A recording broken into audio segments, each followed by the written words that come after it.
train. I found something interesting in the word train. It's not just instruction. It's not just instruction. In the dictionary, the word train says that there must be instruction and practice, and there must be a period of time. Do you hear me? Listen to me. Parents, you should be taking notes. When you're training up somebody, whether it's your child or you're training yourself, you're going to have some instruction. You got to know what to do.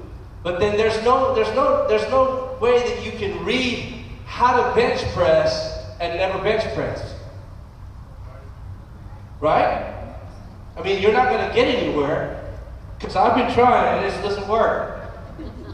I'm reading all about fitness, but I'm not doing any fitness. So there's got to be instruction, there's got to be practice, and you've got to have a period of time. So in other words, you have to be consistent.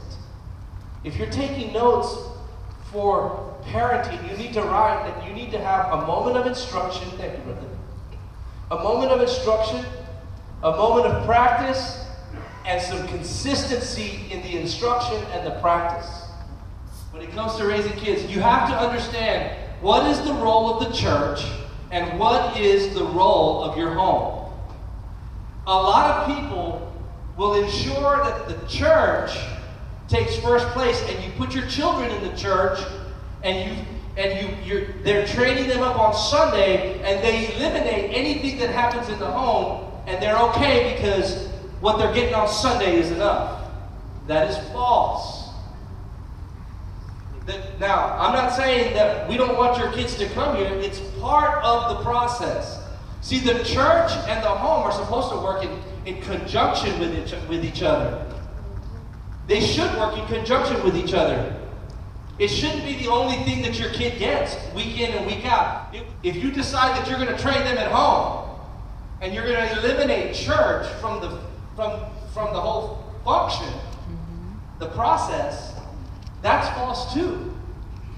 Because now you're teaching your children that you can go at this thing alone, and you're not reinforcing to the children that God has put us in a church to be functioning members of a church. And now you're 1 Corinthians 13, where it talks about the body. Now all of a sudden you're not fulfilling that portion of Scripture, because you're thinking, I can raise them up at home. They don't need to go to church. I'm going to put the word in them at home. So it's not that going to church only is wrong, and it's not that raising them up at home is wrong. They're supposed to work together. You have to teach that there's a reverence for the things of God, and you have to model setting aside Sunday.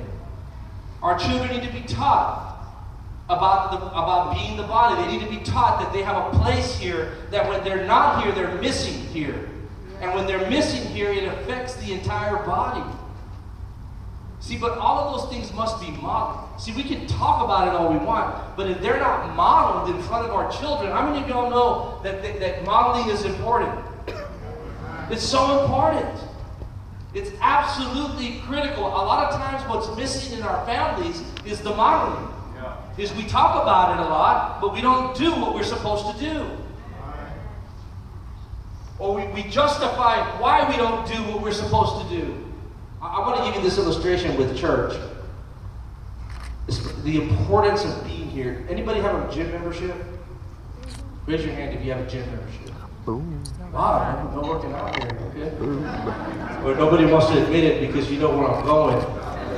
Okay, gym memberships, raise your hand high. Gym membership. Okay, who actually goes? I saw some hands go down.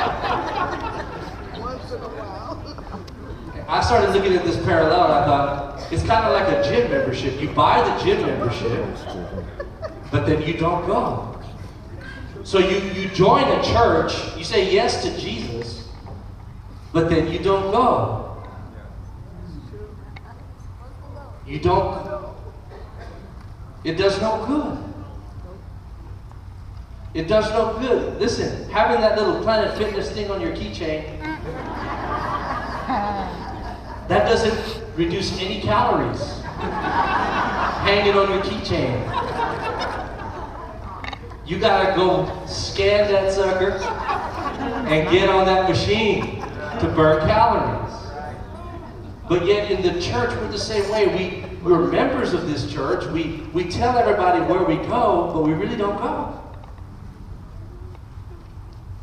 What gym membership? I'm at Planet Fitness. When was the last time you went? Man, I haven't been in about 4 months. You're really not a member. You just pay. And here's another one. How many of y'all never miss a Planet Fitness or a gym membership payment? Never miss it. It's probably automatic withdrawal. We have the same problem in the church where you never miss a tithe, but you never go. And you know, we're all about the tithe. The tithe is how we operate, but it does no good if you tithe it and not go in the church. Right? See, now today, this is my daughter, this is us out there. I'm going to tell you, today, you're probably not going to stack stones up to remember, right? I mean, we probably, if you do, you're going to have like these stones all over the place. Today, we take pictures, though. So that picture right there, see, she was with me. So when we look at that picture together, we know what we did. But there's going to be a day when I'm a grandpa, or maybe I've already gone on to glory. And that picture is going to come out of that shoebox one day.